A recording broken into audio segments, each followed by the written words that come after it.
Thank you. My name's Deborah Widiss, and I'm so pleased to be here with you. I'm a professor at the Maurer School of Law at Indiana and our Associate Dean for Research.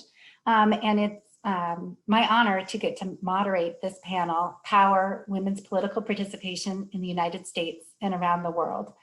And I want to say it's really been a fabulous week of programming around the university, and actually a year of programming of commemorating the important anniversary of the 19th Amendment. My thanks to the Provost's Office at IU Bloomington and to the Arts and Humanities Council, to the Political and Civic Engagement Program for putting together a whole variety of events marking this 100th anniversary. And for this panel in particular, my thanks to the Maurer School of Law and the Department of Political Science in the College of Arts and Humanities for their support of this panel. We will be exploring how the 19th Amendment is part of a larger and really a still ongoing struggle to ensure that women can be full participants in the political process, both as voters and as elected officials. And we have a fabulous group of experts gathered here to explore this topic. I'm going to give very brief introductions of our panelists because I want to save the time to hear from them and then to be able to have a discussion, including taking questions from you. So I urge you to look at their bios so you can see the full list of their publications and honors because they really have a very deep expertise to share with us. First, we will hear from Luis Fuentes-Rohwer. He is the class of 1950 Herman B. Wells Professor of Law at the Maurer School of Law. He is an expert in civil rights and legal history, particularly around voting rights. And he will be talking about how the 19th Amendment fits within earlier and later efforts to expand suffrage, including the landmark Voting Rights Act of 1965. Next, we will hear from Marjorie Hershey, Professor Emeritus in the Department of Political Science. She's an expert on political parties, campaigns, and elections, and she will be discussing the modern American landscape and the obstacles still faced by women seeking elective office, including this year, a woman seeking to become vice president. And finally, we will hear from Susan Williams, who is the Walter W. Foskett Professor of Law and Director of the Center for Constitutional Democracy at the Maurer School of Law. She's an expert in constitutional design and has worked with emerging democracies around the world to craft their initial constitutions. And she will be discussing how different voting structures or gender quotas can successfully increase representation by women in elected positions. Each panelist will speak for about 10 minutes.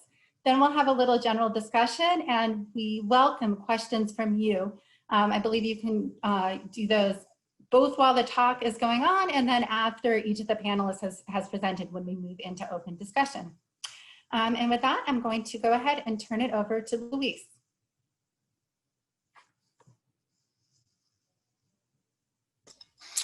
Thank you, Deborah. Thank you, everyone. Good afternoon. Very, very happy to be here. I want to start with the words of Chris Webber, a former basketball player who's now a television commentator. He was speaking a few days ago on the heels of a boycott by NBA players following the police shooting of Jacob Blake in Kenosha, Wisconsin. Webber spoke for about 4 minutes, and here's a part of what he said that made me think about our panel this afternoon, and I quote, "So we know it won't end tomorrow. We know that there's been a million marches and nothing will change tomorrow. We know vote. We keep hearing vote, everybody vote. But I am here to speak for those who are always marginalized." So he spoke of marches, he spoke of voting, of change. He spoke of the very things I wanted to tell you in my brief time. What is the connection between marching, voting, and change? That is my topic for today. So I want to start first with a word of caution. To focus on a moment in time, August 18th, 1920, is to miss what I think is important about what is interesting and crucial about the 19th Amendment. That day, August 18th, 1920, is a snapshot of a much larger history. It is an important snapshot, don't misunderstand me, but it is still a snapshot. So in my 10 minutes, let me explain what I mean by that. When I think about the 19th Amendment, three thoughts come to mind. I think first of Fannie Lou Hamer in the 1964 Democratic National Convention, asking the Credentials Committee, and I quote, "Is this America, the land of the free and the home of the brave, where we have to sleep with our telephones off the hooks because our lives be threatened daily, because we want to live as decent human beings in America," unquote. Note that she was asking these questions at a moment in history when the 13th, 14th, and 15th Amendments were part of the Constitution. We're here to celebrate the 19th Amendment, yet Fannie Lou Hamer not only could not vote, she was forced to sleep with our telephones off the hooks because our lives be threatened daily, because we want to live as decent human beings in America. I think second about the 15th Amendment, ratified by the states in 1870. This amendment provided that the right to vote shall not be denied or abridged on account of race or color. Its language seems clear enough. And yet, why did Dr. Martin Luther King Jr. ask the nation in 1957 at the prayer pilgrimage for freedom on the steps of the Lincoln Memorial to, quote, "give us the ballot"? Didn't the 15th Amendment already do that? Also, why did Fannie Lou Hamer and the freedom movement more generally fight for the right to vote in 1964? What exactly were they fighting for? Another 15th Amendment? Well, the 15th Amendment is interesting for a second reason. This was a time when reformers advocated for universal suffrage as a way to merge claims by both African Americans and women. In 1869, however, the 15th Amendment came to include only race, not gender. Women rights advocates were incensed. They would have to wait 50 years for passage of an amendment protecting the right to vote on the grounds of gender.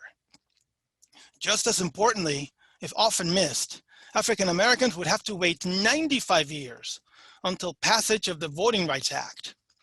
How do we make sense of that? Well, that is my third thought. And I think about Alice Paul and her fellow suffragists standing in front of the White House asking President Wilson, "How long must we wait for liberty?" After months of protest, this is now in the mid to late 1910s, after months of protest, local police arrested the women for, quote, "obstructing traffic." They were not charged and soon released. So of course, they continued to protest and demonstrate. 33 women, including Miss Paul, were ultimately arrested and sent to prison. Upon her arrest, Miss Paul demanded to be treated as a political prisoner and went on a hunger strike. That night, the guards decided to teach these prisoners a lesson. They shackled Nancy Burns's hands to the top of a cell and forced her to stand all night. They twice slammed Dorothy Dace's head down on the arm of an iron bench. They smashed Dora Lewis's head into an iron bed, and she lost consciousness. Alice Kosu witnessed the assault on Dora Lewis and had a heart attack. She did not get medical attention until morning. That night became known as the Night of Terror. 3 days later, after her hunger strike had begun, prison officials began to force feed Miss Paul raw eggs twice a day. "Seems almost unthinkable now, doesn't it?" Miss Paul said later. "It was shocking that a government of men could look with such extreme contempt on a movement that was asking nothing except such a simple thing as the right to vote," unquote. These three thoughts fit together. When we talk about women's suffrage in the 19th Amendment, it is important to remember that we are talking about white women's suffrage. Fannie Lou Hamer could not vote until 1965 and passage of the Voting Rights Act. When we talk about women's suffrage in the 19th Amendment, it is important to recognize that constitutions are nothing more than words on paper. The social norms must first shift for a constitution to do the work we expect of it. This is why the 15th Amendment remained dormant for 95 years. Think about all that it took for African Americans to come to the polls in significant numbers. This is a voter education project in the early 1960s in the South. This is Freedom Summer in Mississippi in 1964. This is Selma, Alabama on Bloody Sunday. This is the incredible life of Congressman John Lewis. Once the relevant norms and beliefs shifted, the Voting Rights Act became possible. So when we talk about women's suffrage in the 19th Amendment, finally, it is important to remember all the work that the suffrage movement did in order to shift the norms of its time and make the achievement of August 18th, 1920 a reality. Their work continues to this day. Think, for example, of our debate today about the Equal Rights Amendment. To be sure, 1920 marks an important moment and we're right to celebrate it. But we must always remember that constitutions are nothing more than words on paper. They are not self-executing. This means that we must always fight for them as much before their ratification as after. This is my way of saying, to conclude, that the fight for women's rights continues to this day. Look at our world today. The fight for rights, whether civil, social, political, or human, never ends. Thank you.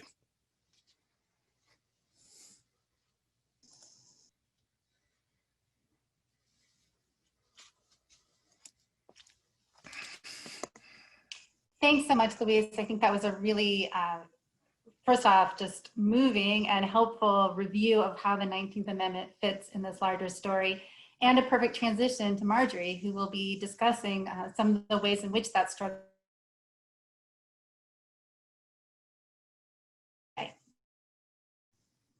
Thank you, and thank you, Luis.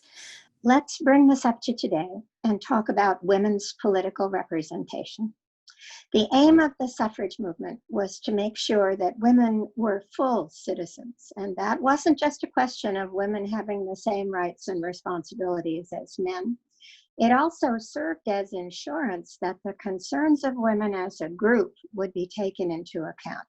Because unless people can vote elected officials out of office, they can't truly hold those officials accountable. So we have to ask, 100 years after women got the vote, how well are women represented in American public life, and what difference has it made? Representation is a complicated idea. Some can argue that any interests that women as a group have can be just as well represented by men. But the idea that groups with at least some common interest deserve to have members of their own group speak for them has a long history in American public life. That's what led to the creation, for example, of majority-minority congressional districts in the Voting Rights Act, on the assumption that you are better understood by somebody who has shared your experiences than by somebody who has not. Using that standard, women have not done very well over 100 years. Women are still only 1 in every 4 members of Congress, only 1 in 6 governors, a little over a quarter of all mayors and state legislators, and have never been president or vice president of the United States after more than 230 years, even though women are a slim majority of the population. In fact, American women are actually losing ground in political representation relative to other democracies. The United States ranks 83rd in the world in the percentage of women in the lower house of its national legislature, the US House, in 2020, which puts us right between Afghanistan and Montenegro. Women are gaining ground in the United States, but women in other democracies are gaining ground faster. In the United States, we've seen a recent increase in the election of women to public office. The number of women candidates for Congress in 2020 is the highest it's ever been. That's not surprising. At a time when there is great public dissatisfaction with major political institutions, women candidates do better. That's because they're seen as outsiders, which of course they are, who stand a better chance of solving the system's problems. But just like everything else in American politics, women's roles in public life have become a partisan issue. The increase in women candidates and women elected officials has come largely among Democrats. Republicans are lagging way behind. So what difference does it make, the extent to which women are represented in public office? In what ways do women in public office behave differently from men in public office? And the answer is a whole lot of them. And here are some. Now, note, these are not my opinions. They come from a whole lot of statistical research in political science. Women legislators have been found to be more likely to introduce bills and give speeches on education, social services, violence against women, family leave policy, women's health, civil rights, labor, and childcare than men are. In other words, these issues get much more attention when we elect women. Increasing the percentage of women in the legislature increases government spending on education and welfare. Spending on healthcare increases significantly relative to military spending.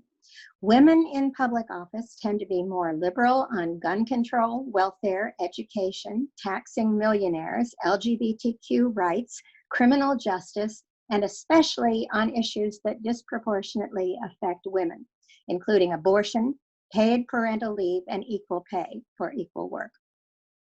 Women legislators have been found to value compromise and bipartisanship more than male legislators do. In cities with women mayors, citizen participation in public buildings tends to be more diverse. It's more likely to include lower income people, minorities, and other women.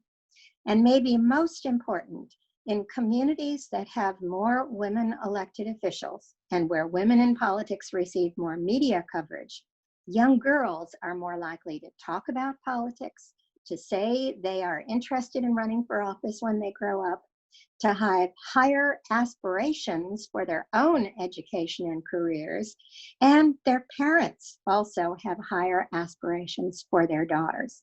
So these are good things, right? So why is it that women are not elected in larger numbers? In fact, women are a smaller percentage of elected officials relative to their numbers in the population as a whole than Black Americans or Latinx Americans are. Well, you might first guess that maybe most voters prefer men as elected officials, and that's why we have fewer women. Turns out there's no statistical evidence to support that. Yes, there is a small proportion of women who will not vote for a woman candidate, but that is outweighed by a bigger percentage who, all other things equal, will vote for a woman rather than a man if they have the choice. Most Americans rate women as superior to men in character traits that are highly valued in leaders: honesty, intelligence, compassion. And in fact, empirically, we find that in the United States, women and men win elections at the same rate. There is no difference. Nor do male candidates have an advantage in raising campaign money. Women now raise as much campaign money on average as men do, and that has been the case since the mid-1980s. Women do have more trouble winning executive office, president, governor, mayor, than legislative office. We could see in 2016 that Hillary Clinton, the first woman presidential nominee of a major party, was treated differently from her male opponent. In fact, she got less media coverage. It was more negative than Donald Trump's, and the proportion of references to lying and dishonesty were higher in Clinton's coverage than in Trump's coverage. So what explains the smaller percentage of women in elected office? Turns out women are less likely to run. Among men and women with similar objective qualifications in terms of education, occupation, political experience, women are systematically less likely to consider themselves qualified to run for office. In surveys, men are much more likely than women to say that they would be a good politician. We also find that the typical woman candidate makes her first run for public office 10 to 15 years later than the typical male candidate, because child rearing tends to fall more heavily on women. So the typical woman candidate is more likely to wait until her kids are grown before she runs for office. That gives women less time to achieve a higher office than if they had started sooner. So how do we turn this around? First, we know that women candidates are less likely than men to decide on their own to run for office. They typically wait till somebody else suggests it. So you can talk with party activists about the benefits of running women candidates. You can think about women who might be good leaders and suggest to them that running for office might be less intimidating than they had assumed. Who are they? Where do you find them? The first thing you do is to look in the mirror. The female candidate pool is getting bigger. Since the 1990s, women have outnumbered men, both in college enrollment and college graduation. Women are more likely than men now to get postgraduate education. In this decade, more than half of managerial and professional positions in the United States were held by women, though not nearly as big a proportion of the top management jobs. So these changes in education and work mean many more women are developing the contacts, the credentials, and the credibility to become successful candidates. What they need more than anything else is the encouragement and the support. You can give it to them. Thank you.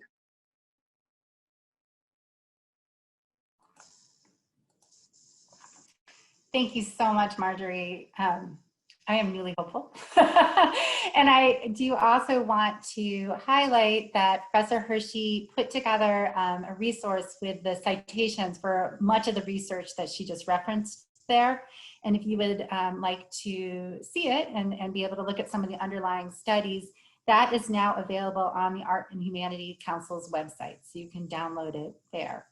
As Professor Hershey pointed out, we are currently 86th in the world when it comes to women's representation, at least in our lower house, which means there's a lot we can learn from some other countries about how we might change that. And with that, we will turn it over to Susan Williams to talk some about the strategies that have been used successfully in other countries. Thank you, Deb. I'm very happy to be here to celebrate the 19th Amendment with all of you and to try to put the American struggle for women's political representation in a global context by telling you how women are faring in politics around the world. Now, gender equality is going to require many other things besides political representation, including reproductive rights, freedom from violence against women, and changes in the structure of work, both work inside the family and outside. But political representation is a very important frontier in the struggle for gender equality. And I want to tell you how that struggle's been going and say something about why it's so important. The problem, of course, is that women are over half the population in most countries, but almost never half the people wielding political power. The Interparliamentary Union keeps statistics about this. The latest data is from 2019. And in that year, women represented an average of 24% of parliamentarians around the world. The average, though, is rather misleading because the range is so large. It runs from Rwanda, where women were 61% of the lower house of their parliament, to Micronesia and Papua New Guinea, where women held 0% of the seats in their legislature. As we just heard from Margie, women have a harder time achieving power in the executive branch. There are 23 women heads of government currently out of about 196 countries, depending on exactly how you count, and that is roughly 12%. And as we just heard, the US is not a global leader on this issue. We rank in the 80s, 83 to 86, behind Afghanistan. And that underrepresentation in the US exists despite the fact, as Margie just pointed out, that women are now more than 50% of college graduates and close to 50% of the paid workforce in the US. So the idea that this problem is going to just fix itself as women attain more of the usual qualifications for political leadership is being disproven every year. We are at the 100th anniversary of the 19th Amendment. at current rates of growth in women's political representation, it will take another 100 years before we reach 50% of government power. I want to suggest first a couple of reasons why we should care about this, why we should regard women's underrepresentation as a serious problem. And the first reason is that the lack of women hurts the quality of government decision-making. The World Bank, which of course is not a hardcore feminist institution, has done research that shows that more women in policy-making roles increases the welfare of a society. Marjorie has just told you about some of the differences in women's political priorities and positions in the US. This is true globally. There is, in fact, a fairly simple reason why women have systematically different political priorities, and that is because women have knowledge and perspectives that are different from men's and that are necessary to making good policy.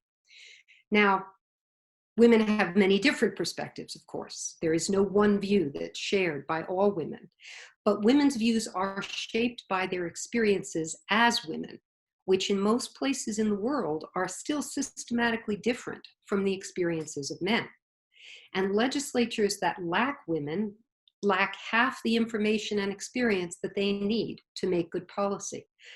There are some wonderful examples of this from India that I'll be happy to discuss in the question period if anyone's interested. Okay, so the first problem is a legislature without women makes worse policy choices. The second problem is it is less democratic. Imagine a country where 50% of the people belong to a particular religious or ethnic group, and that group had less than 25% of the seats in the national legislature. Most people would say that was a shocking failure of democracy, but that is the situation of women in most countries, including our own. Now, the causes of women's political underrepresentation are many and varied, and they do vary somewhat from country to country. They include cultural forces, economic forces, and political forces. Most of these sorts of things change very slowly, if at all. But there are some faster solutions that can increase women's political representation quickly in the design of electoral systems. And that's what I want to talk to you about now. The number of women in politics is directly related to two primary aspects of the electoral system. First, whether it is a proportional representation electoral system, and second, whether it includes a gender quota. There are two major types of electoral systems globally. One is called first past the post, that is our system in the US. The other is called proportional representation. I'm going to simplify for the purposes of this quick conversation. In a first past the post system, like ours in the US, you have small electoral districts. Each district gets one representative. All of the parties run one person in that district, and whichever one gets the most votes wins. In a PR or proportional representation system, you have much bigger electoral districts, and each electoral district has multiple seats, sometimes many seats. And the parties run a list of candidates, as many people as there are seats available in that district. And then each party gets a percentage of the seats that corresponds to its percentage of the vote. So if, for example, the Green Party gets 20% of the vote, it gets 20% of the seats in that district. Now, I can explain to you later why this is so, but for now, I hope you will simply take it based on the statistics that have been generated globally over a substantial period of time. PR is better for women. It is actually better also for minorities and other historically underrepresented groups. On average, proportional representation systems yield about 10% more women in a legislature than first past the post systems. So that's the first issue, the electoral system. The second issue is a quota. A quota is any mechanism for guaranteeing women a certain level of political representation. And there are different ways to do this in different electoral systems. Again, we can do the details later if people are interested. Quotas seem exotic, maybe even suspect from an American perspective, but over half the countries in the world now use some kind of gender quota, either in their laws or voluntarily adopted by their political parties. And quotas are the reason why about 50 countries globally now have 30% women or more in their legislatures. There's a great deal of data on how to design an effective quota, thanks to countries in Latin America and Africa that have been leaders on quota development. And it is, in fact, the combination of the electoral system and gender quotas that is crucial for increasing women's political representation quickly. If you take away one point from this, let it be this: there is not a single democratic country in the world with our electoral system that has broken the 30% mark without a quota of some kind, okay? Essentially, quota plus PR electoral system is the sort of gold standard for generating reliable, consistent representation for women. Getting women into political office is obviously not the end of the problem. It's only the first step. We need to think about not only getting those women in, but also getting them more power within that system. In many countries, that would require giving women support in policymaking skills. In all countries, that requires things like making sure they chair political committees and so on. And we need to think about getting women access to other forms of power as well, economic as well as political power. In Europe, where many countries have either legal or voluntary quotas for their legislatures, they are now experimenting with quotas for corporate boards as well. So as the title of our panel suggests, it's time to think about women's equality not only in terms of rights, but also in terms of power. Equality means recognizing women both as rights holders and as norm creators. Women need to be equally represented among the people who make the rules that determine everyone's rights. This anniversary of the 19th Amendment is the perfect time to reaffirm this truth and this goal. Thank you.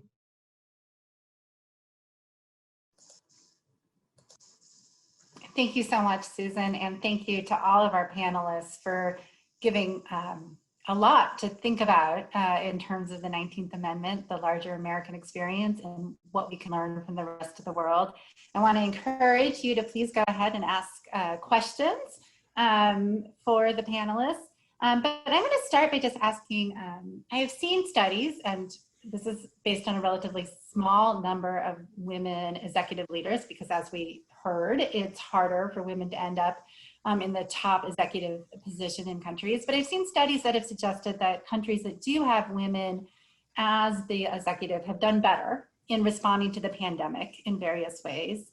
At the same time, I'm aware that some of the barriers to women in terms of the effects of the pandemic, widespread disruptions of schools, of childcare, is there's fear that that's really going to set back women in the workplace and also in being able to sort of think about political office. And I guess I'm just open to any of you to think a little bit about what the current moment will mean for these questions. I don't know if any of you want to jump in on that. I'll be happy to start. I think that you've really put your finger on some very serious questions. It's clear that because women leaders tend to be much more well-versed, much more concerned about health and welfare and education matters than men do, that it's not surprising to find that countries with women leaders have responded faster and more effectively to the pandemic. But at the same time, as you mentioned, this is a very serious problem for individual women at home in being able to maintain their careers, in being able to have the aspirations that we would hope they have in order to reach higher office. The challenge that this is going to involve has a lot to do with the willingness of the institutions that a lot of women are a part of to be willing to accommodate them. And that is something that we should all be looking at and calling for, that we absolutely need to be aware that there is a gender difference in terms of the way the burden of fighting this pandemic is falling, and that women simply have to be granted the ability to come back into doing what they're doing, even if they haven't been doing it for a while, because of the fact that they've taken on their family's primary caregiving responsibilities. Yeah, if I can just add to that, because I agree with Marjorie completely. The great danger, both in terms of looking at women executives sort of succeeding in this pandemic, and in terms of looking at women suffering and struggling because of the pandemic, is to make it a question of personal individual behavior, right? That is, that's the risk here, that we'll do that on both levels, when in fact what we actually need to be thinking about is sort of the old feminist chestnut that the personal is political, right? We need to be thinking about the fact that there are structural and institutional forces that will reliably shape people's individual behavior along gender lines. And that has to be seen and addressed. If we can use this moment as an engine for that, then I think it's an incredibly hopeful time.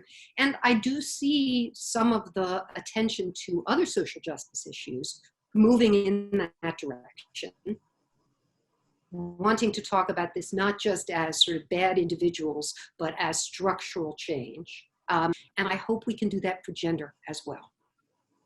Let me add, Susan, that I think that this will be less of a problem for the types of women who are most likely to offer themselves as candidates, because those are people with higher education and higher status jobs who are more likely to be able to work from home and therefore to be able to manage their own time.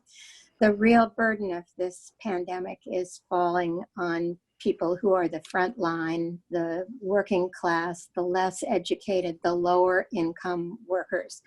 And while they may not be in a position at the moment to offer themselves as candidates, they should be. And we need to be able to make it possible for them to do so.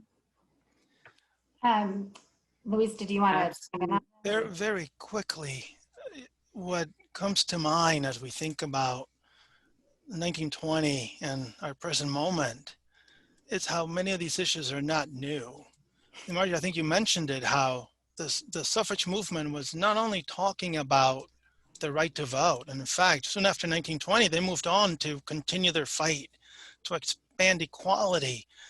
And that's a fight that it's lasting to this day, which is my way of saying, it's sobering. I'm not taking comfort in our moment.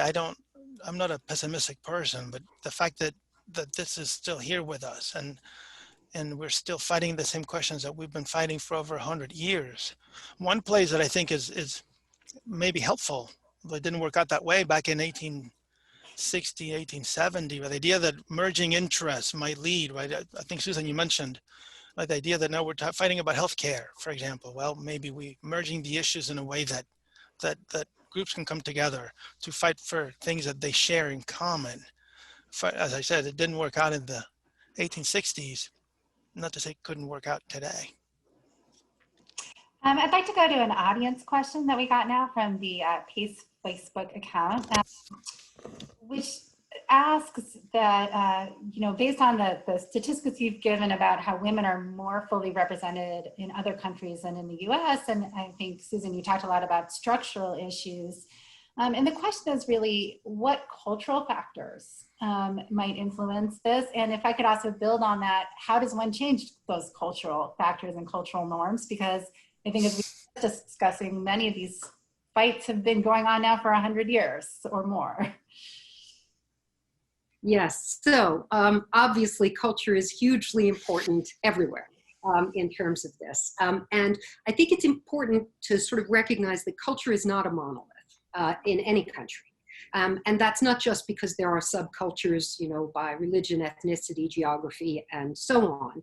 It's also because within however small a subculture you might be looking at, there tend to be cultural differences in terms of the way people understand, for example, families and workplaces and politics. And there's a whole culture of political institutions, right, that is separate from and in some ways different from the culture of other institutions. So we need to actually have a much more complicated picture of culture. That's the first point. Second point is, when we have that picture, what we realize is, oh my goodness, all of this is really hard to change. It's very hard to intervene in culture directly, and especially the government to intervene in culture directly. It's dangerous, right? We actually have many constitutional protections against the government doing that in most democracies. So the way cultures change is, it's glacial, it's incredibly slow, it's often, kind of very mixed messages and multiple directions. For that reason, I am focusing on institutions and structures. Not because institutions and structures are independent of culture, they are not. So whatever we change institutionally will then be affected by the background culture. And the background culture can often undermine the changes we've thought we've made. But it works in the other direction too. Institutions and structures affect culture. And so one of the ways over time we change the direction of our culture is by making these kinds of structural changes. So I'm never, I would never say structure over culture. What I would say is, you can't just address the culture. You have to be addressing both at the same time. Marjorie, you look like you wanted to add something there. No, you're absolutely right. As a social scientist, the challenge that I face is that it's not easy to empirically study the effect of culture. Culture is a multi-variant phenomenon, and we really don't have a terribly good handle on how to do that, which makes it more difficult for me to be able to suggest remedies for it. But the only remedy that I know, and the only one that I can suggest, is just simply, if people individually believe that something needs to happen, they have to organize.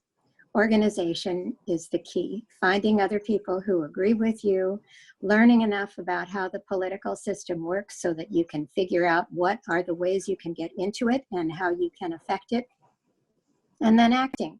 Voting is one of them. It's not the only one, and in fact, in many ways, it may not be the most significant one. It's the boundary. We know that when you get past a certain point, voting will bring you back from that boundary. But within that boundary, individual, interest group, political party, voluntary association action makes a huge difference on the trends in public policy. Great. And very quickly, so that the example of voting and race makes the point of that question clear, and goes to Susan's point about culture and institutions. The idea that that was one of the points I was making about the 15th Amendment, the idea that if you don't shift culture, institutions alone will not do anything. And so that's why Reconstruction ended. The norms never shifted, so that by the turn of the century and Jim Crow, right, the 15th Amendment came to mean nothing. It was just words on paper. And it took so much work, so much hard work on the ground to shift the norms. And as I think, Susan, you said, it's glacial. Yes, it takes time. It's not going to happen overnight, unfortunately, which is what makes our present moment on race so interesting, how we seem to have been moving, or to have moved in the last 3 months. Think of the flag issue or the protesting within a week or a month, and now you have teams all over the world taking a knee when we were not doing that 6 months ago. And that's why culture, institutions, and how protests and mobilizing, it's all complicated and it takes time. Let me suggest as well, Luis, one of the challenges that we have to take into account is that change produces backlash. And that we've seen that with respect to the Black Lives Matter protests, the change in white public opinion that happened initially after the protests began and the horrible videos came out, has largely reversed by now. And this is what we can expect to happen. What that simply means is just that you got to stick to it. Cynicism is a sin. You have to continue to fight over and over again. It's very hard to do. The burden of proof is always on the people who want change. Well, that's just sort of the way it is. And so we have to accept that and keep acting. I agree. And I think, I think it's easy for us mostly to see that institutions without change in culture do not produce the results that we want.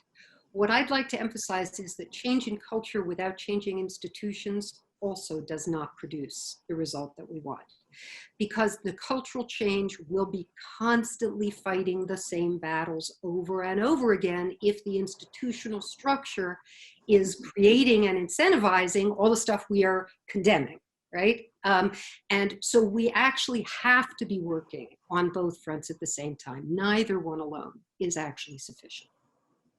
Well, that's actually a great transition to the next question, which comes from Jonathan, who asks for your thoughts on the Georgia primary involving Stacey Abrams' campaign for governor, and then more generally, what could help prevent new efforts in terms of voter suppression? Luis, I think you were talking about the 1965 Voting Rights Act as a major accomplishment, and it certainly was in terms of moving the ball forward, but I think right now we see a lot of efforts to erode the protections of the Voting Rights Act. And so can you talk about that and its effect, obviously disproportionate effect on minority communities, including women of color? Why don't maybe Luis start and then we'll turn to the rest of you. That is a perfect example as to what Marjorie just said. Marjorie's point about counter-protests and counter-movements and backlash, so that it's an incredible story. 1964, the Fannie Lou Hamer example. Lyndon Johnson, President Johnson, rebuffed the Mississippi Freedom Democratic Party in August of '64. The freedom movement goes to Selma to mobilize people on the ground to vote. By March, this is Bloody Sunday on the bridge in Selma. This is John Lewis getting beaten, among others. This is now March. So go from August '64 to March of '65. And then we get Lyndon Johnson's not on board in '64. And he's worried about losing the South, he would say, which he was going to lose anyway. Well, '65, we get the Voting Rights Act in August of '65. By '68, there was which is Marjorie's point, there was a backlash. It took time, to be sure. And it basically apexed, some argue, in the recent Shelby County decision where the court gutted the Voting Rights Act. So now it's clearly under attack. It's not what it once was, which is, in terms of voter suppression, I would say that is one of the quintessential American stories, the idea that surely the movement engenders counter-movement. So voter suppression has been with us from the beginning, in fact, and that's one of the deficits of our constitutional order, that we don't protect the right to vote in ways other countries do. And I know Susan could speak to this better than I could. Nowhere in the Constitution do we protect the right to vote in ways that we expect that document to do. And so it's not surprising that suppression efforts happen and have happened since the founding, in fact. Susan? Do the others of you want to weigh in on this? Sure. You go ahead, Susan, and then I will. Okay. This is a little off the topic, but I just want to take it back to electoral systems for a minute, because I think they're important to the point that Luis was just making. Part of what makes it relatively easy to suppress voting, part of what incentivizes doing it, is a first past the post system. In a PR system where you have much larger districts and you have proportional representation within those districts, of course it still helps your party if the other people don't vote, but you are just going to expect not to win the whole thing.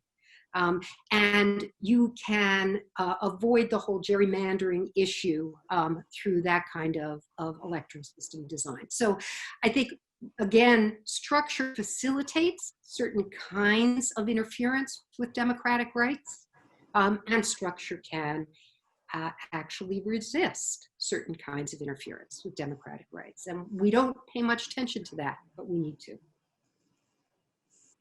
Let's talk briefly about some ways that people can try to deal with voter intimidation and voter suppression. As Louise says, this has been going on for a very long time. It's not just the property of one party.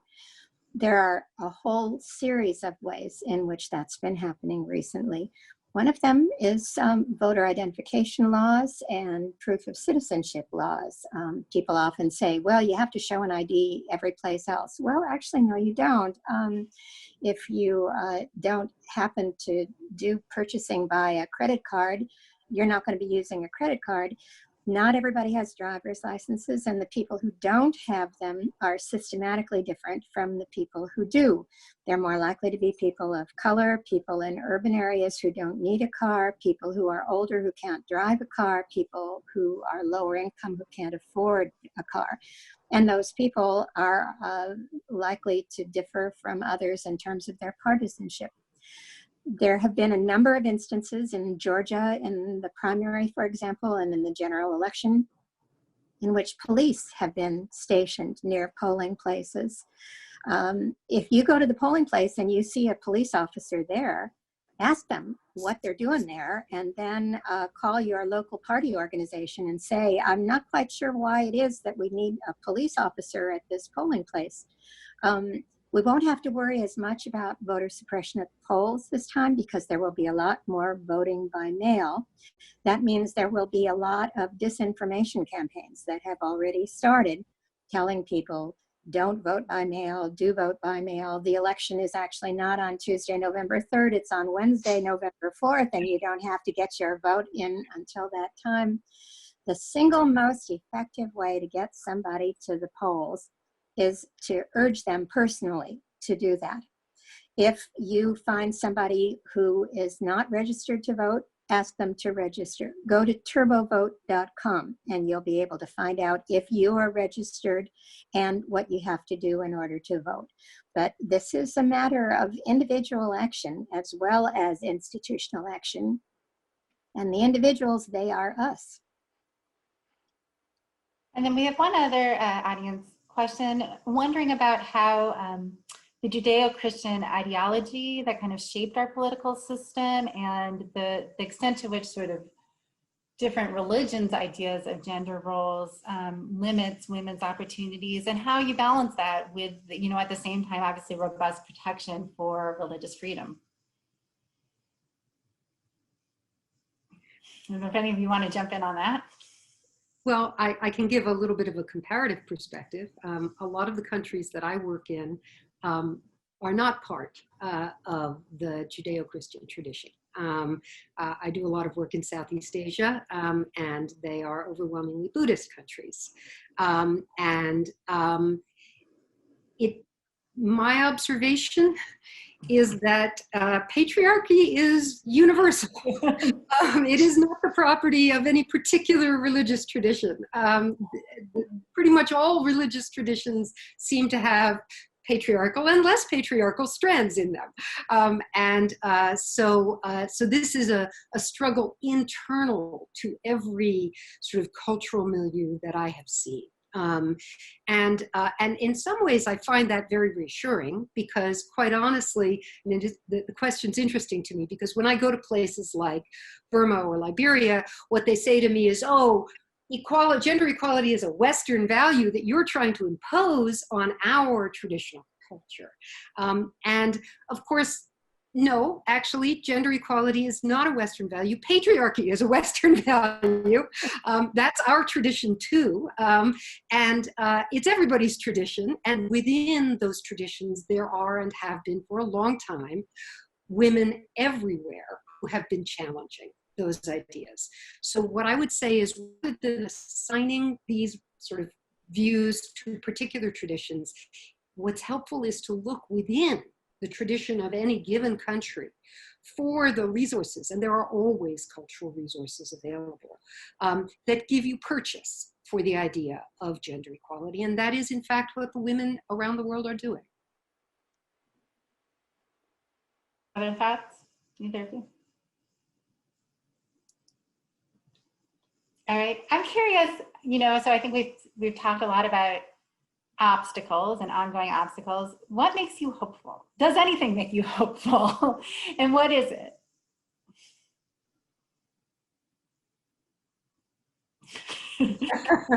Something. No, then let me start, because I am hopeful.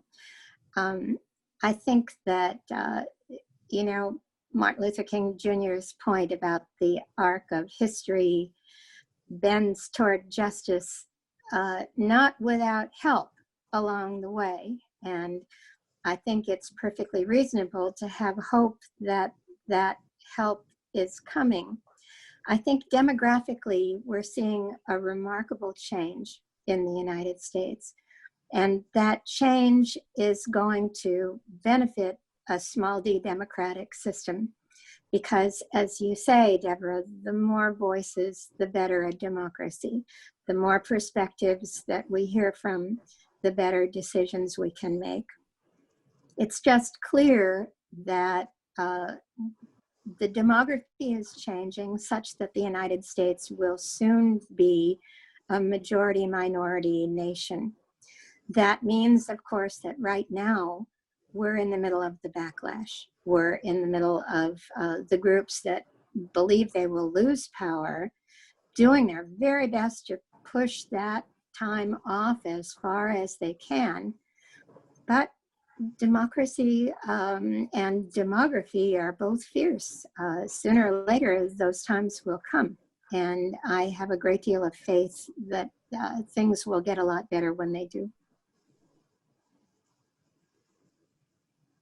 If I may add to that, I am hopeful only because change doesn't happen organically, which is it never has. And surely, as we're talking about power, which is this panel is entitled, power is not ceded by those who have it willingly, never have, and they just don't.